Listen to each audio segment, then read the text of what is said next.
Welcome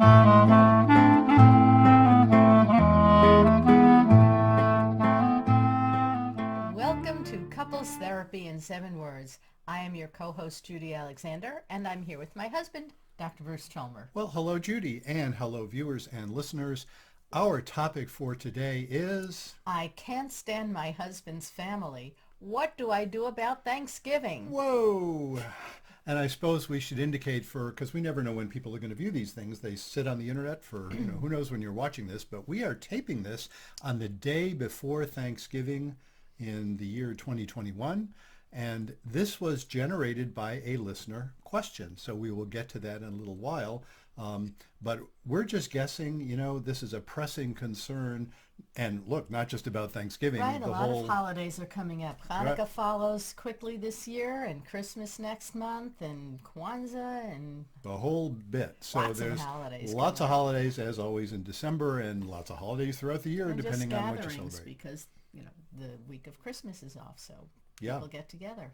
And maybe a little more poignant this year for the fact that because of the pandemic, lots of families are just now getting together for the first time in a long time. That's very true. Anyway, big issue, and we'll have fun talking about it in a little while.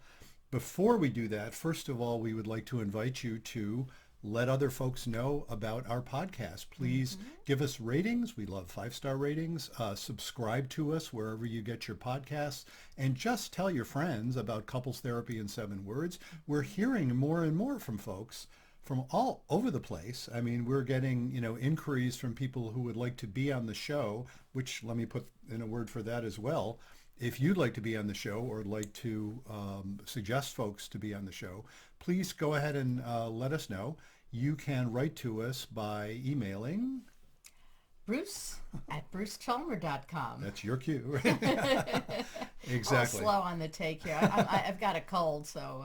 Yes, indeed. If there's some coughing and sneezing going on, I hope you'll... And if I sound a little stuffy, it's because I've been fighting this cold for a week. It's on the mend, on the way down, but still a little bit out of it. Indeed. Tested negative for COVID, by the way. Yes. In case you're watching this worried about catching COVID, we're pretty sure we're negative. You don't have to worry about that. Yes, I had 2 tests. Yes. So please do that. And also, we would like to tell you about what we now have for our podcast. We have merchandise. Today, we're actually going to drink our water from these cups. They drink so well out of these cups. And of course, what you have here is not only our beautiful logo, but you have our inspiring message. Be kind, don't panic, and have faith. And these are available, great gifts for the holidays. And this time I remembered to bring out our T-shirts. We have T-shirts in lovely material. Yes, it's very nice material. Available on the front, it has the logo. On the back, it has our message. And these are available in pretty much any size from really small to really big. So you can get these all available from my website. If you go to brucechalmer.com and look for the shop tab, or just go brucechalmer.com/shop, you will see our handy dandy little online store where you too can have the merch about our podcast. And while we're on the commercial subject, let's put in a word for the book that really gave rise to this whole podcast. That's right, the book that sparked it all, called Reigniting the Spark: Why Stable Relationships Lose Intimacy and How to Get It Back. And this is the paperback version, and you can also get it as a Kindle from the Amazon site, and you can get it as an audiobook where I did the narration, so you get to hear it in my voice as well. So, the guy who is narrating that book really seems to have a good grasp of the ideas. That isn't always true. And it's a nice voice to listen to as well. well. I appreciate that. Other folks have said that to me as well, so I like hearing that. So, with all of that, let's turn to our topic. And do you want to just dive right into the listener letter, since that's what generated the topic today? So we received this from a listener. So take it away. Okay, it's a rather long letter, so stick with us. Cheryl writes, "As a Jew, I am thankful each day. We say blessings for rising, eating, health, and strength to be the best we can. Thanksgiving is a secular American holiday, creating a forum for family and friends to gather, feast, and delight in the company of those whose essence brings the cheer to the celebration. Great! Now let's address the underlying problem. My husband David's family never liked me or our children. His mother and his sister Linda's disdain for me was obvious, and they would say mean things behind my back. When I would tell David, his reply was dismissive, and I heard the same old response, "You're too sensitive," or "I didn't hear it, so what do you want me to do?" What do I want you to do? Open your soul to the obvious. They hate me. I really tried to please them. I wanted shalom bayis, peace in the home. All I got back was recurring dismissal by all of them. Now I am 63. We are parents and grandparents, and guess what? I live in what was my now deceased mother-in-law's home, in a neighborhood close to my sister-in-law, Linda. Oi! So here we are now, dealing with Linda and her invitation to Thanksgiving, and I finally decided I'm done with her. Unfortunately, David still doesn't get it. He says to me, "Does that mean we cannot ever be with her?" I tell him, "Do what you need to do, just not at my expense." So, Dr. Chalmer, when your spouse does not acknowledge abhorrent behavior deeply impacting you and will not go for help, what do?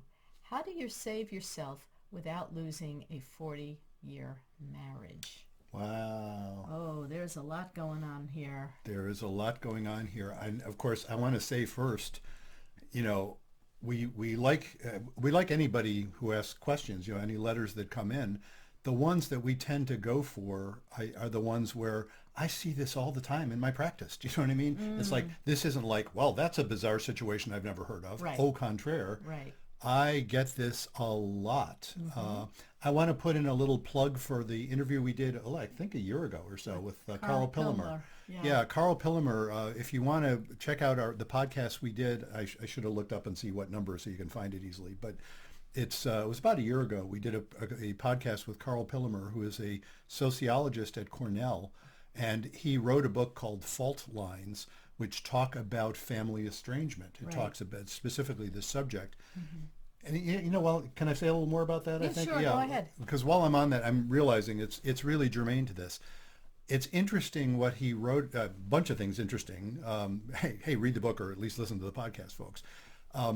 What he talked about was, first of all, how common this issue is. Right. He said the research he did using a nationally representative sample was roughly a quarter of Americans at any given time are in the middle of some kind of family estrangement. That's an amazingly large number, and that's not people who ever had one. I would have thought it was higher. Well, that's interesting. I would have thought it was lower. Maybe that's a reflection of our families or something. Yeah, about a quarter at the present. But that is, you know what I mean? Yeah, not like it's ever happened, but right, at the present. At the present. Right, and of those, he found a subset of people who, in spite of sometimes decades-long estrangements, had at least attempted reconciliation. Right. And what he found was that everybody, you know, you don't usually find things where, like, he had like 100 people, and I don't know if there were any exceptions. If there were very, very few exceptions. Everybody who at least tried it was glad they had tried it. Nobody said, "Oh, I tried it and it didn't work and I regret it." There were some who tried it and it didn't work, but they were all glad they tried it. It was really sort of interesting. They would describe the metaphors that people were using, that this weight was lifted when they at least were able to get past you know, the old stuff. So, having said all that, let's see what's going on with Cheryl. Right. Well, she has a sister-in-law. Well, obviously, her mother-in-law is now dead, and her sister-in-law never liked her, and is now inviting her and David over for Thanksgiving, and she doesn't want to go. She's disinclined to go because she's been insulted and mistreated in the past. Yeah. And clearly she made a point of saying, and look, for folks who aren't Jewish, that concept of shalom bayis, or sometimes pronounced shalom bayit, peace in the home, is a really central Jewish concept for people who are heavily involved in their Jewish experience. Right. So to make lots of efforts to get past that is a really important Jewish value. Yeah. And that's what Cheryl is talking about. She's saying, well, that's been important to her. Right. And sometimes Yeah. it means, biting your lip and not saying anything. But sometimes it also means trying to make restitution in some way. I don't know, restitution's not the right word. Well, we have Well, sometimes in Hebrew, it is that. Yeah, well, I guess that's true. In Hebrew, we use the word teshuvah, which means turning or making atonement Yeah, for. repentance in a sense. Right. Or, yeah, turning, literally turning. So I wonder, it seems like her husband, David, Cheryl's husband, David, has not been very supportive of her to his family. Yeah. And maybe he was trying to not take sides because he doesn't want to, he didn't want to make his mother feel badly, his sister feel badly, and at the same time trying to appease his wife. But in doing so, she has felt unsupported by him. Yeah. Which is legitimate. And if they continue to go on this way, it sounds like it's driving a wedge into this 40-year marriage because he's still not seeing it. Yeah. Right? Well, and that's Did you the get thing. that same impression? Absolutely. And, as usual in these circumstances, my heart goes out to everybody. Sure. Because Cheryl obviously is in a great deal of pain about this, really feels like she's been mistreated and alone in that mistreatment, which is really, compounds it. I've talked with plenty of couples where the Cheryl and the David in that couple both understand, wow, this is really bad, and they're in it together and they figure out ways of dealing with it.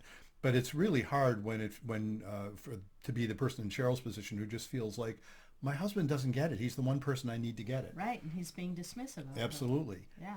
And I got to say, my heart goes out to the David in this situation. Do you know what I mean? Yeah. Because he's being put in an impossible position between a rock and a hard place, Right. as they say you in choose your Vermont. mother, you choose your wife. Yeah, and how do you do that? You don't want to estrange yourself. That's one of the things Carl Pillemer talks about. The cost of estrangement is enormous, even for people where there just was no alternative to it. I have often likened it when I've worked with people over the years. I've said, well, it's kind of like amputating a limb. Sometimes you have to do that, but you have amputated a limb. It's not without cost, and you notice it. And so if you have the option of not having to amputate that limb, you're better off doing that. You might have to protect it without amputating it, So my heart goes out to David as well. I even got to say, I don't know. Well, we don't know any of these folks per se. At least that's how we're representing this. And I don't know the Linda person in this story. And whenever I'm working with an actual couple that I'm working with in the office, I don't know the person they're complaining about. Do you know what I'm saying? Right. My heart goes out to her too, because I get to hear those stories as well.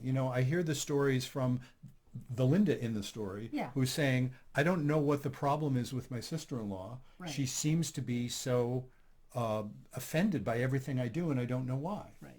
Now, again, I'm not saying that's what the actual Linda is saying, but that everybody involved in this is in a great deal of pain. Yeah, it's everybody's story has their own viewpoint. Absolutely. That Rashomon thing. So what Cheryl might be seeing as her sister-in-law being nasty to her, her sister-in-law might be seeing something else of perhaps there was a slight that Cheryl said or something she did, or they just might have personalities that rub each other the wrong way. Yeah, yeah. So after 40 years, we know people are not going to change that much. Probably not. I mean, whatever personality means in psychological terms, it's kind of by definition, it's the stuff that doesn't change much. Right. It may change a little, but doesn't change much. Having said that, this is where I like to throw in another plug for someone we haven't interviewed. You know what? Maybe we should get her. Jill Bolte Taylor. I want to put in a plug for her. She does TED Talks. The way you can find her easily is Bolte is spelled B-O-L-T-E. I'm not even sure I'm pronouncing it right, frankly, but that's how I think of it. Could be Bolt.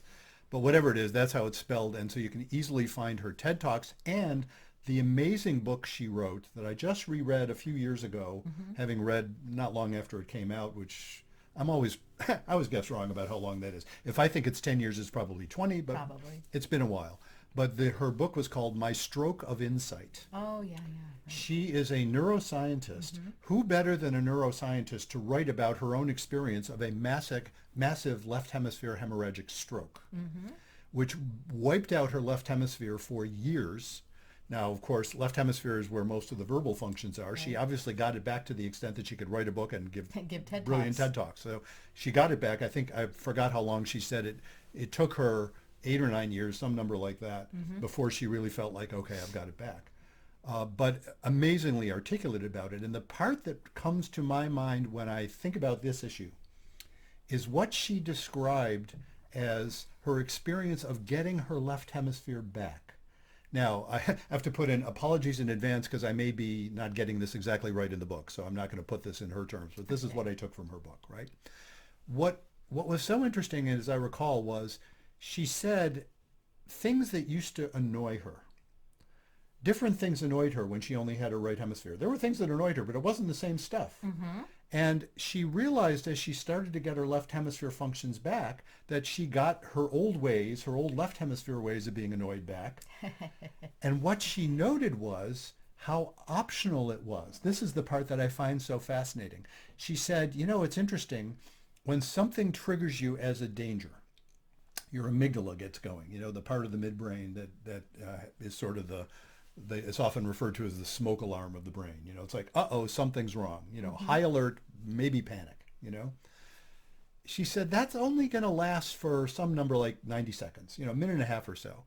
After that, if you're going to stay mad, you have to keep convincing yourself. You have to keep reciting what offended you. And that I relate directly to the stuff Carl Pillimer talked about. Right. And the stuff that I think Cheryl is talking about, because what we all do as a pretty normal way of being human is we will justify to ourselves how we feel by embedding a narrative, you know, and we'll keep repeating it. Yeah. So when she's thinking about Linda, she's thinking about this awful person who has disdain for her. Right, and every wrong that she ever committed. Yes, and they're all these iconic moments. This comes up with couples all the time, you know. Why are you talking about that? This happened, you know, 10 years ago. I just had a conversation like that, you know, a couple of days ago. That happens because it's still iconically part of that narrative that we keep reinforcing. Now, I'm not going to say the solution to that is, well, stop doing narratives. That's the way our brain works. Right. That's the way humans work. But to entertain the possibility that, you know, in this example, Linda's not the person she's thinking she is. Linda she's thinking of is this person that she's had hard time with over the years and keeps interpreting things through the lens of all the bad things that have happened. I can only imagine what Linda's experience of Cheryl is along similar lines. Now, again, I don't know Linda. I don't know what's, you know, we have Cheryl's letter, but we haven't heard from Linda. She may be a horrendously difficult person. We have all met such people. I am not taking away from that possibility. But I am saying that to keep interpreting things through that is what keeps us angry. I just wonder if Linda would acknowledge to Cheryl in some manner, whether it's a conversation or a letter, that she acknowledges, yes, you know, we had our problems in the past, and apologize and say, I'm really sorry for what I did to you and how I made you feel. And, you know, I'm trying to be a better person. I'd like to move on from there. I don't want to dwell in the past. Perhaps we could find our way past this. That if Cheryl has some kind of acknowledgement to Linda, I'm sorry, if Linda makes some kind of acknowledgement to Cheryl, and or vice versa, like you said. Yeah, okay, or vice versa. But you're, of course. Yeah. The sister-in-law in this, that's Linda. If she acknowledges her part in how she's made Cheryl and her children feel over the years, I just wonder if that might be a first step toward getting past it. Of course it would. Of course it would. I think I even mentioned this to you. You know, it's just for the sake of folks, you know, I assure all the people I work with that I do not talk to Judy or anyone else in any way that might identify them. But I will share with Judy interesting experiences I have as long as there's no possibility of her identifying who I'm talking with. And I just mentioned this to you the other day. I had a conversation with somebody who had a family member who suddenly sent an apologetic message And, they've been having trouble for years. And this sudden person sort of out of the blue said, I'm really sorry about this. I'd like to find a way of, getting things working better. And I'm always inspired by that. Yeah. Absolutely, that would help. Interestingly, I want to go back to something Carl Pillemer talked about. That need for that apology. And you didn't say about need. You said, wouldn't it be helpful, right? Of Right. course it would be helpful. Yes. But the interesting thing that Carl Pillemer talked about was in a number of those cases of reconciliation, they started off by the way they could reconcile was by saying, you know what, I thought I needed an apology for that thing all those years ago. I just don't need that now. Let's start from where we are now and see how we go. Mm-hmm. And when that happened, fairly frequently, the apology would follow later. So when they would reestablish that sense of, you know what, we don't have to dwell on hurting each other in the past. We're both older. We're both different. We've both had all kinds of experiences we don't even know about each other. Let's start from where we are and see where we go. And in that context, that's when somebody is apt to say, I'm so glad we're back together now. I got to tell you, I feel bad about what I did all those years ago. Yeah. And the other person will say, wow, thank you. And I do too. Mm-hmm. It's like you'll get what you finally want if you don't need it so much. Mm-hmm. And that need for it is so often what drives people to be estranged, And so I got to put in a word for the 7-word formula, Go ahead. The 7 words. Be kind, don't panic, and have faith. Yeah, exactly. Those 7 words. The faith part Yeah. is the part that says, oddly enough, what I incorporate in the concept of faith is the understanding of how much we don't know. Mm-hmm. I'm not saying we have faith that everything is fine. No, that's ridiculous. Everything isn't always fine. Right. What I have faith in is that the universe operates way, way bigger than me, and that it's basically right to be that way. And so, you know what? If I'm Cheryl, I don't know Linda as well as I think I do. Yeah. I've been hurt by her, got it. And maybe I've been ongoing hurt by her, but there's all kinds of stuff I don't know. And if I let that be true also, that's a statement of faith. If I let that be true without panicking about it, then I can say, maybe we don't need as much, maybe the connection doesn't have to be that great to be okay. Yeah, but I think Cheryl also needs acknowledgement from her husband. Bingo. And yes. David's, place in Yes. this equation. Absolutely.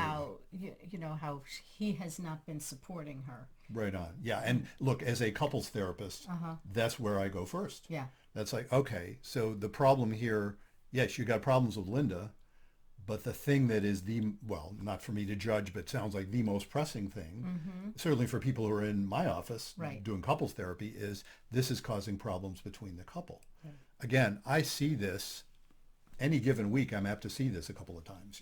This is not a rare phenomenon where that it's come between the couple. And yes, and as I said earlier, my heart goes out to David too. The anxiety that David needs to tolerate to facilitate intimacy. That's a little sly reference to the book, folks. That the chief skill of intimacy is tolerating anxiety. Yeah. And the anxiety he needs to tolerate is to be able to really hear with an open heart his wife's pain without somehow feeling like, oh my God, it's the very thing she quotes him as saying, does that mean we cannot ever be with her? You hear that fear. The fear is, are you telling me I have to amputate a limb Right. to be your husband? That's right. Well, that's not going to be an easy thing to do. Maybe he can entertain the possibility that she's not saying that. And she's trying to say, do what you need to do, just not at my expense. So if they can open themselves up to possibilities they haven't figured out yet, which again is tolerating anxiety. It's like there is not an immediate obvious solution here, except the solution is to facilitate intimate conversation. If they can actually hear each other without leaping to panic, then they've got a shot at getting through this. And this is, what goes on in couples therapy. There's so many different ways of saying, what's the point? What are you Right. trying to accomplish? What is Right. my job as therapist? There's lots of ways of answering that question. One of my favorite ways, sort of has 2 pieces to it. Simply put, my job is to facilitate to set up an atmosphere where intimate conversation becomes possible, because that's where growth is. And the corollary to that is, it means I have to be the one who's not freaking out in the room. And then I convey that sense of, hey, this is possible. It's a statement of faith. I just convey that in my own reactions of not freaking out and actually trying to listen to both sides and with an open heart. Then I'm conveying the idea that actually it's possible to do that. And then maybe they can hear each other. And then they get to the, let's see, this is a PG-rated podcast, so I don't say the OS moment, the OSH moment. I wonder if that's even necessary, but that's been our convention, you know. Nuts. The oh nuts moment, although fill in a different word because nuts doesn't quite do it, but oh nuts, you know. Rats. Oh rats. It's deeper than that, you know. Yes. It's like, oh, because it's that moment when you realize, I see what you're saying, but I see what I'm saying too. You know, it's that moment when you say, wow, no wonder this is hard. Yeah. That's an intimate moment. And it's not easy. It's an enormously anxious moment, but it's Of course like, it is. But Cheryl needs to feel like she's not being dismissed by everybody. she does, by but her husband, by her sister-in-law, by Yeah. her now dead mother-in-law. And, you know, she's got all these past wrongs that have been heaped upon her, or at least past perceived wrongs that have been heaped upon and her. the heaped upon is the narrative. And it's interesting you say it that way, because people often say it that way. Right.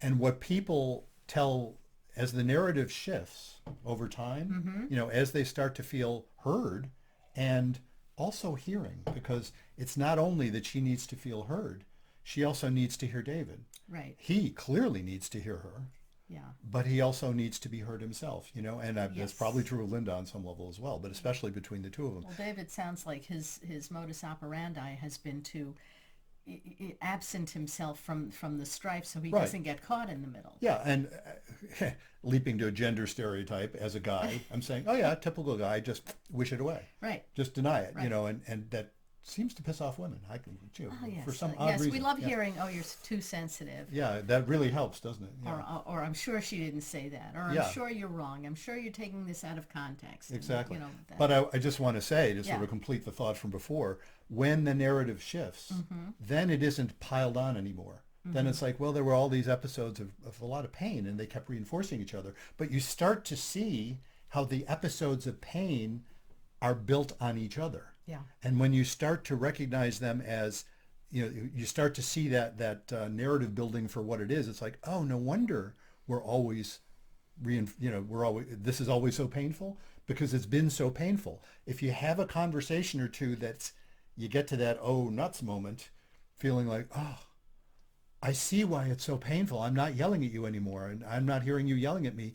No wonder you feel that way. No wonder I feel this way. Boy, this is hard, isn't it? You know, you join there. Right. And then it's not piled on. Then it's like, wow, this thing is amazing, isn't it? This thing is. I compare these sort of patterns to the coronavirus. It's like, wow, that's good, isn't it? I don't mean that's good in the sense of desirable. I mean that's a smart virus. You know what I mean? It's like, look at that. It figured out how to harness our own natural functioning to propagate itself. You know, the virus did it by saying, hey, I've got an idea. I'm personifying it, right? I've got an idea. I sound like the Wizard of Oz. I've got an idea. I'll make it so that before people are symptomatic and know that they're spreading something, they're spreading it. Isn't that brilliant? Yes, that's brilliant. It's evil, but it's brilliant. You know, well, these patterns spread the same way. It's like, hey, I know, says the pattern, let's make it so that they're already on edge, so that they'll hear anything that anybody says as possibly hostile, because it is, because they're already on edge. They're already on guard, and they'll see the responses as being on guard, and by golly, that'll just reinforce their understanding, and next time they'll still be on guard. What takes to get out of that is not easy. I mean, it's not comfortable. It's not like, oh, we can all relax now. It's like, wow, I've been contributing to this feeling through my own reactions. I'm not crazy. That's the other piece of this. Nobody in this story, look, I don't know Linda, right? We know what we know from Cheryl's letter. Cheryl's not crazy. David's not crazy. I usually think even Linda's not crazy. But if we go back to the last paragraph, when your spouse does not acknowledge abhorrent behavior deeply impacting you and will not go for help. Yes. What do you do? Yes. How do you save yourself without losing a 40-year marriage? What an important question. So we've addressed some of the Linda and Cheryl dynamic, but how do we address that? Yeah, that is deeply painful, and without going for help. Now, says the couples therapist, this would be the kind of thing I'd say, gee, you might want to try a therapist, Right. What do you do in that situation? There is an answer to that, but I don't offer it glibly. And some people do, frankly, and I object to the glibness. I'll tell you what I mean by the glib answer. The glib answer is, well, you put it on the line. You could say, well, this is not acceptable to me anymore, so this is a potential deal breaker. And if you want me to stay with you, we're going to look. I never advise people, or rarely advise people to say, if you want me to stay with you, we have to do therapy. Right. No ultimatums. Well, no, I'm not. Oh. No, I'm not against ultimatums. Oh, okay. No. Interestingly, this is an Okay. ultimatum, but the object of the ultimatum, often people will say, unless we go for therapy, we're through. Right. I know what they mean by that, but you don't care if you're in therapy or not. You care if it gets better or not. That's the object of the ultimatum. Right. The object of the ultimatum is, I need you to be able to hear me on this, or I don't know if I can stay with you. That's the ultimatum. Now, look, I am not suggesting that to Cheryl. I'm saying that's an option. But if she doesn't choose that option, people often, especially in 40-year marriages, do not choose that option for very good reason. Because maybe it isn't true. Do you see what I mean? Don't give an ultimatum if it isn't true. People will often say that. If you don't do X, Y, or Z, I'm out of here. And then they don't do X, Y, or Z, and they're not out of there. Well, or this is intolerable, Right. but then they tolerate it. Right. And I'm not being critical of that. It's like, no, people, by saying this is intolerable, what they mean is, it's really I really don't like this. It's causing me a great deal of pain. The only way somebody knows if something is really intolerable is if they cease tolerating it, which means something like leaving or, separating, breaking up somehow, whatever. I'm not saying that's a suggestion, but that's one way to do it. Now, I want to address the bit about if you don't go for therapy with me, it's over. Right. It often boils down to that, because a legitimate response, if somebody, if I, God forbid, if I said to you, hey, if something doesn't change and you won't listen to me, and I should say this the other way around, because I never want to put you in that position. If you said to me, that's a pro tip, guys, by the way, just saying. Don't put her in that position. Put yourself in that position.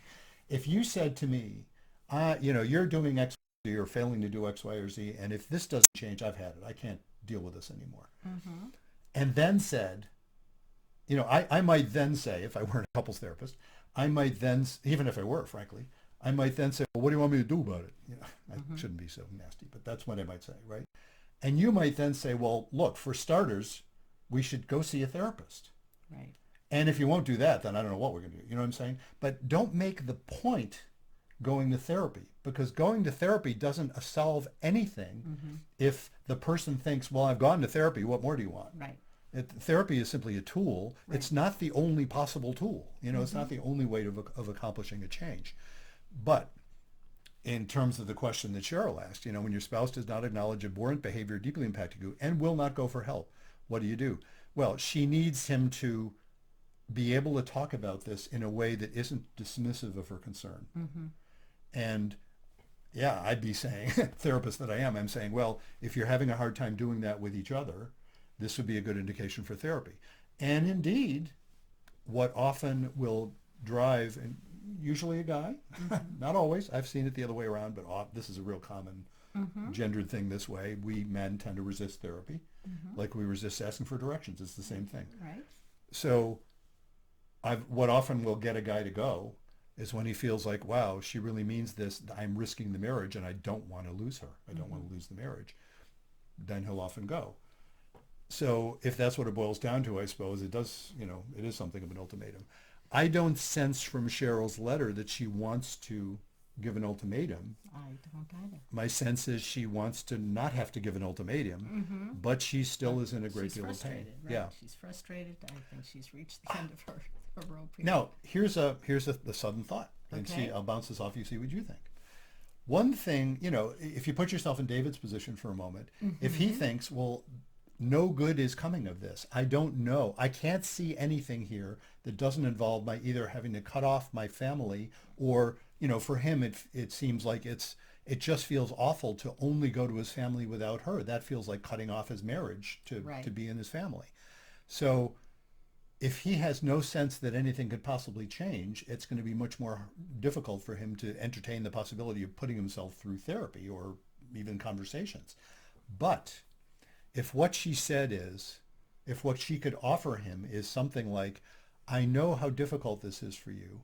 I don't intend the end game here to be that I never see Linda again. I want to find a way where it can be okay between us. And then maybe I can. I'm not promising anything, but maybe I can. Can we talk about that? Like what could facilitate it? But you're going to have to be open to what I have to say. That could be an incentive for David to say, wow, thank you for understanding the why I'm being such a jerk about this. Do you know what I mean, in a sense? Yeah. Because he's being a jerk about it because he's feeling pushed between a rock and a hard place. Right. So that can be an opening to David that would offer him some incentive for participating, short of saying either this or divorce. Right. I don't know. What does that sound like? Because I just thought of that. I'm curious what that sounds like to you. Well, I think that sounds like it's also validating David, which he seems to need. Yeah. Everybody needs that. Right. Well, I'm sorry, I'm interrupting, but what? Finish the thought. Yeah, he needs to feel that he's a valid person in this situation too, because right now he feels like he's the middleman. He can't please his wife. He can't please his sister. Yeah. He's got all this baggage and history between his wife and his now dead mother. That is carried over with the sister. So, when we're looking at the sister, we're looking at mom and sister. Yeah. So that there's that. So they're in a neat little package there. Wife is in a neat package here. David's in the middle saying, I don't want to cut off anybody, and nobody really cares how I feel. They're using me as a little ping pong ball. My sister wants me. My wife wants me. They don't want to be together. And he's feeling like, I'd rather do, leave me alone. And it's so interesting. You could go right to that place of empathy. I have to add something I think is really important. None of that justifies his being a jerk. No. Do you know what I'm saying? That's an important thing in terms of acknowledging Cheryl's experience. And, this is a tricky thing in dealing with couples. I had to learn this over the years, This is one of those things you learn with experience. If you're going to do couples work with, let's say, heterosexual couples, which is the vast majority who I work with any couples, but especially, in this context, you gotta be able to not lose either one. And that means everybody needs validation. It doesn't mean I glibly say, well, there's no wrongdoing here. Oh my God, there's wrongdoing all over the place. And I'm not equating anything. Right.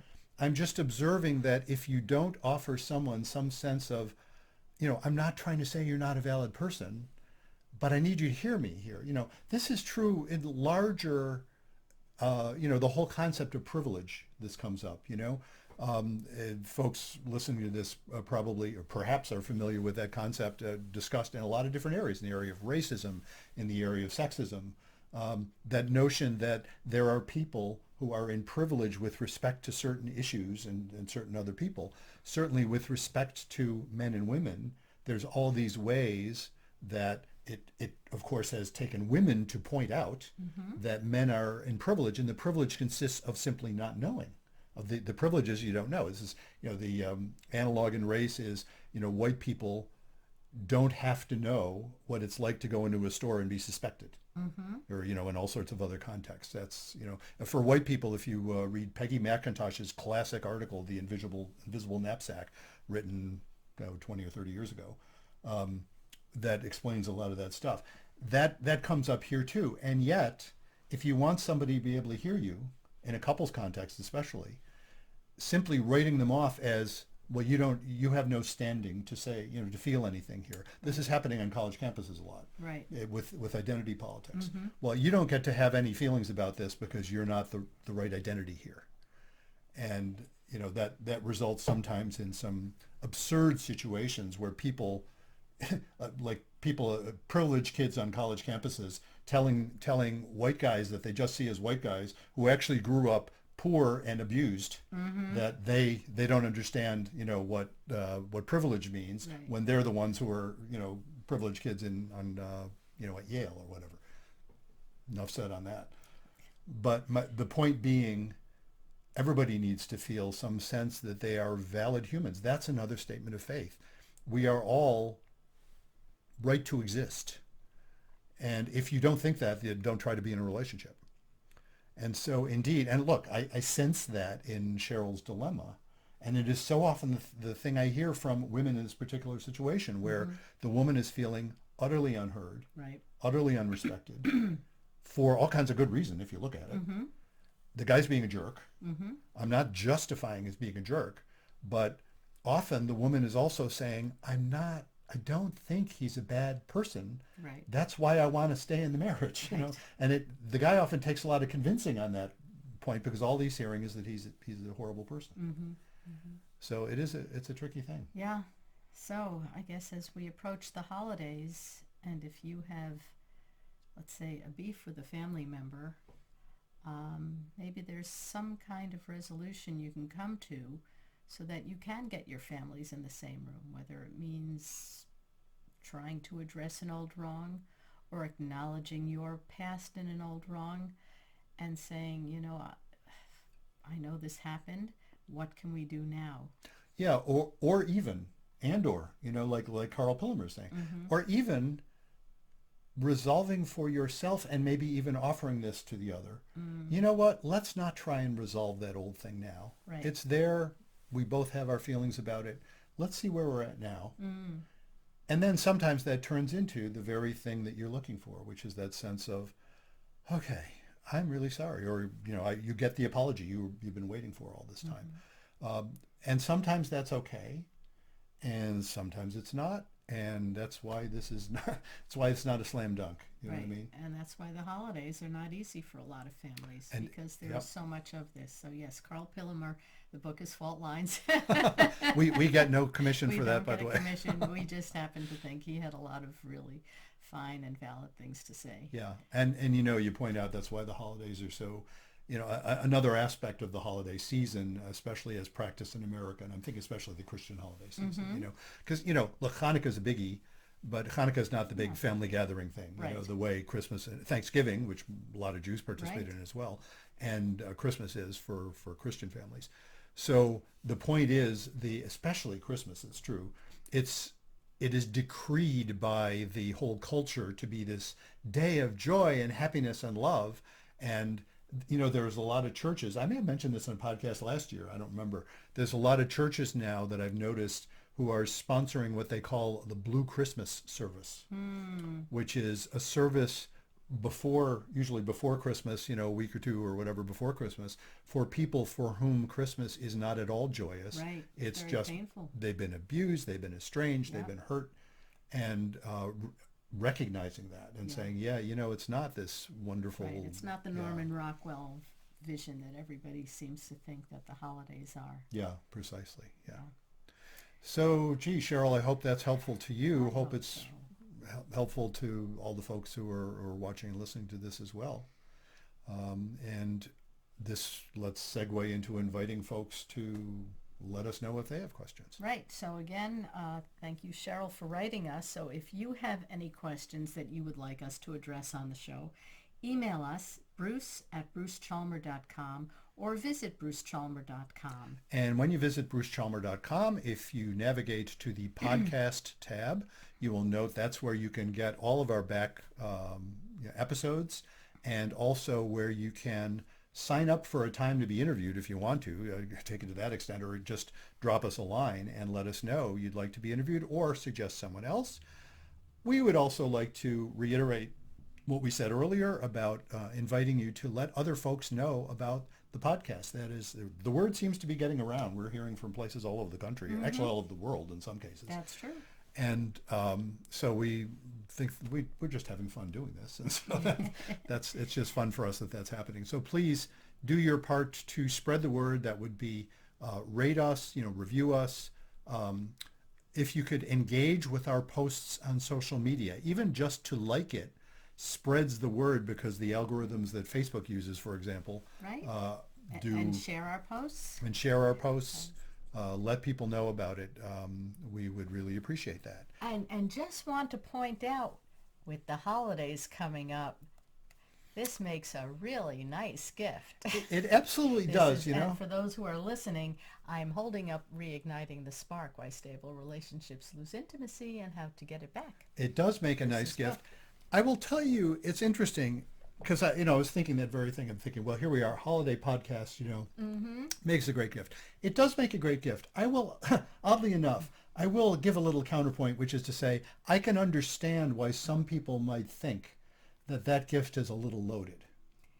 And yes, I wouldn't have said that before we have these to offer, but now that we have these to offer, these make a great gift, folks, because it's an inspiring message. Right. It's fun, and it doesn't imply anything to anybody about, that, oh, there's something wrong with your marriage or something wrong with your relationship. All it says is be kind, don't panic, and have faith. And, I keep hearing from folks that they find that message inspiring. It is an inspiring message. Yeah, it is simple, but it really does encapsulate a lot. And, of course, if you want to learn more about what that encapsulates, read the book. Read the book. Absolutely. And so, until next time. Remember, be kind. Don't panic. And have faith.